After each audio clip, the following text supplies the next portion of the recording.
Good morning, everyone. Love those small voices. Thanks to our students for being here as well. My name is Dr. Mary Pfeiffer, and I have the privilege of serving the Neenah Joint School District as superintendent, and I couldn't be more excited to host our governor today for this historical signing. I do want to thank the Tullar teachers and staff. We have some along the side. Diane Galo is the principal, side this way too. And really a shout out to teachers. Our schools, our children, they are a lifeline to serving our entire community and our entire state. And without them, we would really be struggling.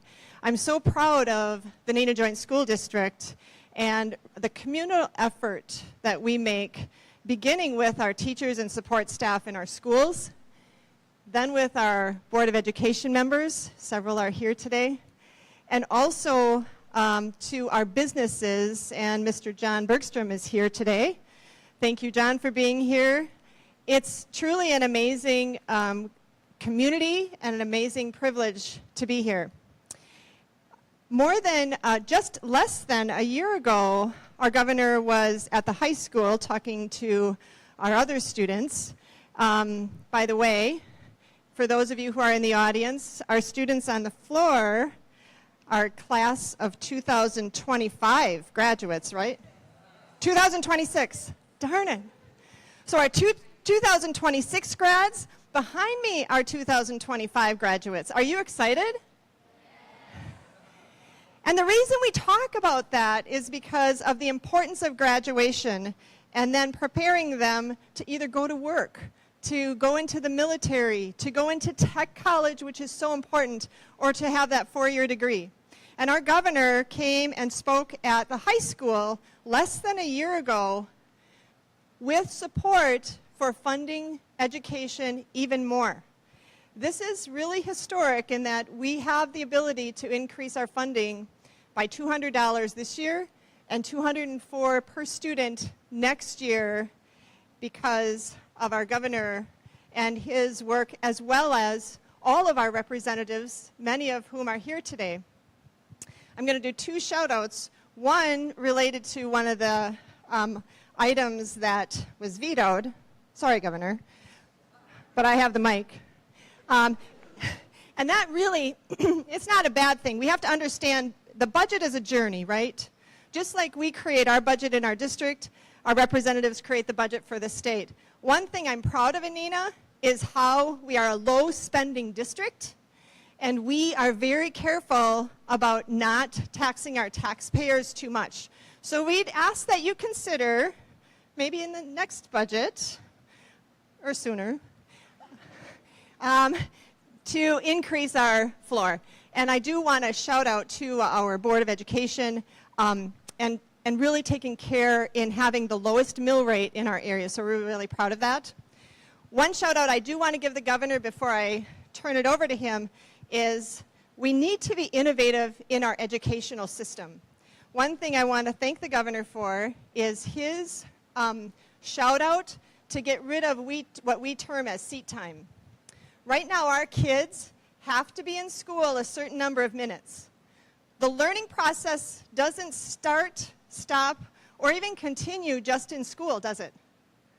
All of you have done volunteer work.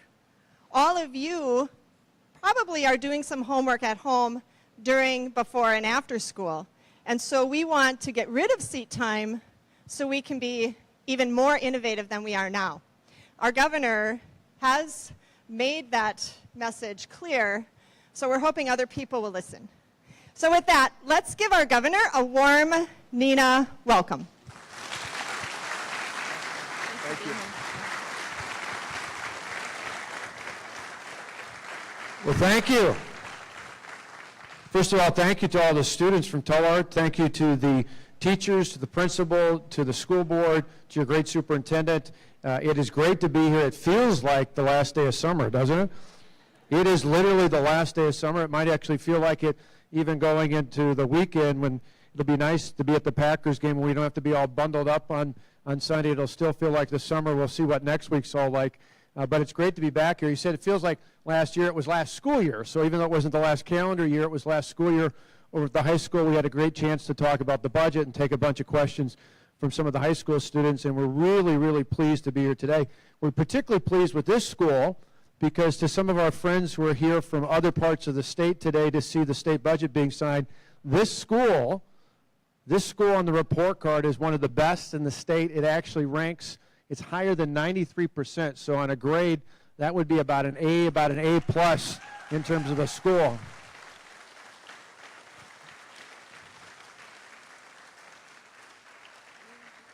So congratulations to the students and the parents, but particularly to the teachers and the staff here, because that's a lot of hard work to get up to that level. And so thanks to all the students and everybody, all the staff and the parents and the community, the school board and everybody that supports that happening.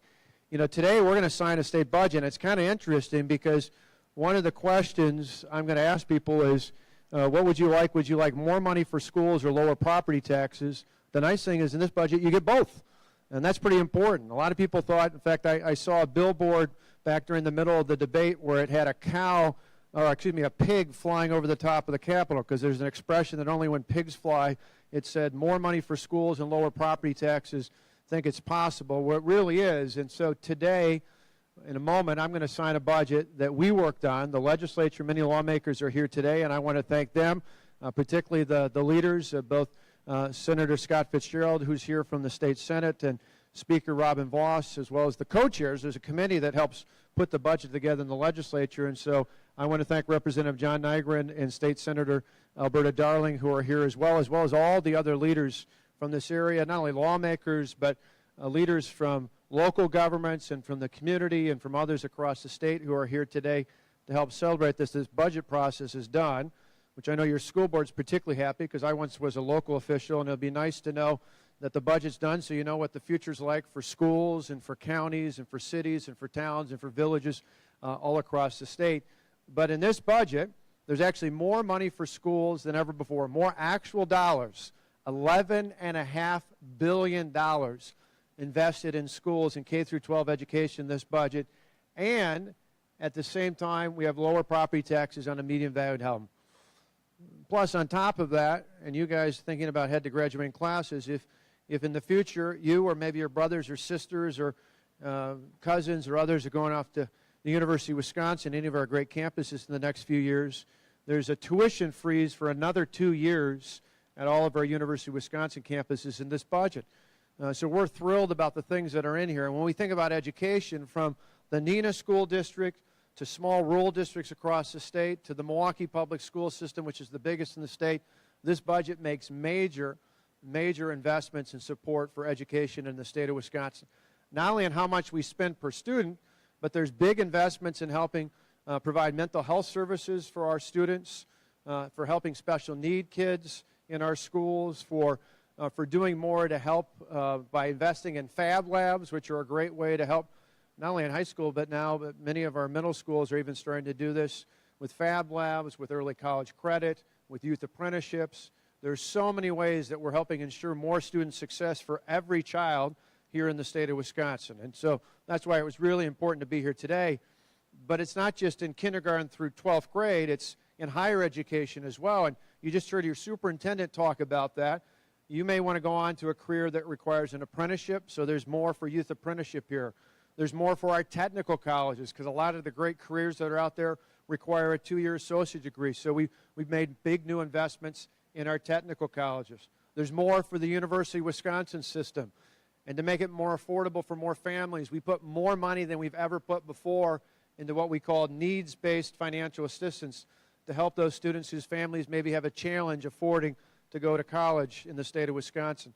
And then with the freeze we put in, it's not just 2 years of this budget. Over the last 4 years prior, we froze tuition. So for 6 years in a row, we're freezing tuition at all of our University of Wisconsin campuses, which for a lot of college students and working families that support them is going to be a major way to make it more affordable. A lot of times we talk about student loan debt that people acquire. One of the best ways to keep that down is to keep the cost down in the first place. And speaking of cost, not necessarily for our students, but maybe for moms or dads or grandmas or grandpas or some of the other adults here They want to invest in education and higher education, but they want to make it affordable to live in your home as well. And so property taxes in this budget on a median valued home will actually be lower in 2018 than those taxes were in 2014. In fact, that means they'll even be lower before we even started in December of 2010. In this budget, we eliminate an entire state tax for the first time since 1931, which I think is pretty safe looking around this room. Before any of us were born, there'll be no state property tax on your parents' property tax bill come this December. So we're pretty excited about that. And there'll be lower income taxes in 2018. And for our small businesses, we reduce the amount of personal property tax they have to pay. So all these things make it pretty exciting. In fact, if you look at not only this budget, but the budgets we passed over the past couple of years since I and the legislative majorities came into office, the cumulative impact of the tax relief during that time will exceed $8 billion in tax relief. So we're pretty excited and thrilled about that as well. We also look at other areas besides just keeping taxes down. In this budget, to take care of roads and bridges, we make a major investment in transportation. In fact, it exceeds $6 billion over the next 2 years, which means there's more money to fix the local level, to fix roads and bridges than they've had in about 20 years. There's significant new increases to help fix our state highways. And for really big major projects like the one you have not too far from here, 10441 is on track through this budget going forward as well. And then one of the things I hear from a lot of adults here and across the state are from people who own businesses, small businesses, mid-sized businesses, others, is that they need help finding more workers. And so this budget invests big time in the workforce development. And we help people move, or on public assistance, move from government dependence into true independence to the dignity that comes from work by increasing work requirements and training requirements and even having things like expanding the amount of drug tests we have and the help that we give for people who failed to get them healthy again, because we know that our employers need more people working, and to do that we need more people who are able to work. And finally, this is a sound budget. This is a solid, sound budget. It allows us to protect public safety and public health while still protecting the local taxpayer. It invests big time in the student success for all of you. It invests for all of our citizens in being more digitally connected here and across the state. It invests in our roads and in our bridges, and it invests in building a workforce for the jobs that we need, not just for today, but for tomorrow and far into the future. And so today it's my honor to be here at your school, one of the best schools in the entire state of Wisconsin, to sign into law, I should say, a budget that's going to put more money into schools than ever before and still help keep property taxes down and tuition costs down and make a whole bunch of other improvements to improve the lives of not only our students here, but students across the state and your families and other families all across the state of Wisconsin. So thank you very much for letting me come by. You guys are pretty attentive. I like how well situated they are.